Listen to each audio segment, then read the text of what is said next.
βαρινεύει τις ψυχές των ανθρώπων. Το θέατρο είναι η χαρά της ζωής.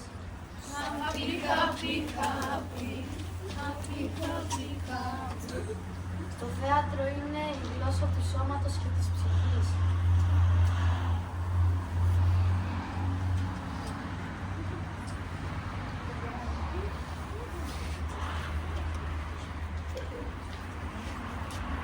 Το θέατρο είναι μια κοινότητα ανθρώπων που συνεργάζονται για να δημιουργήσουν.